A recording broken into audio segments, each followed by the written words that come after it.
নবীজি সাল্লাল্লাহু আলাইহি ওয়াসাল্লামের পবিত্র দৈহিক গঠন, দেহের গঠন ও উচ্চতা। রাসূলুল্লাহ সাল্লাল্লাহু আলাইহি ওয়াসাল্লাম খুব বেশি লম্বাও ছিলেন না, আবার খাটোও ছিলেন না, বরং তিনি ছিলেন মাঝারি উচ্চতার। তার দেহ ছিল সুগঠিত এবং সুঠাম। তার শরীরের রং ছিল ধবধবে সাদা, উজ্জ্বল গৌরবর্ণ আর লালের সংমিশ্রণ। প্রিয় নবীজির মাথা ছিল দেহের সাথে মানানসই এবং কপাল ছিল প্রশস্ত। মুখমণ্ডল ছিল পূর্ণিমার চাঁদের মতো উজ্জ্বল।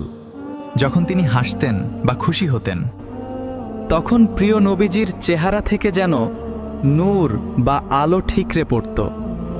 আমাদের প্রিয় নবীজির চোখ দুটি ছিল টানা টানা এবং বড়।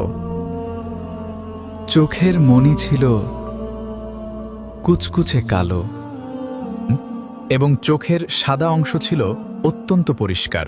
প্রিয় নবীজির চোখের পাপড়িগুলো ছিল দীর্ঘ এবং ঘন, যা প্রিয় নবীর দৃষ্টিতে এক বিশেষ সৌন্দর্য যোগ করত। প্রিয় নবীজির চুল ছিল বাবরি রাখা, কখনো কানের লতি পর্যন্ত, আবার কখনো কাঁধ পর্যন্ত লম্বা হতো।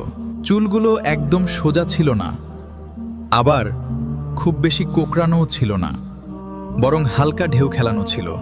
প্রিয় নবীজির দাড়ি মোবারক ছিল ঘন এবং সুবিন্যস্ত, যা তার গাম্ভীর্য বহুগুণ বাড়িয়ে দিত।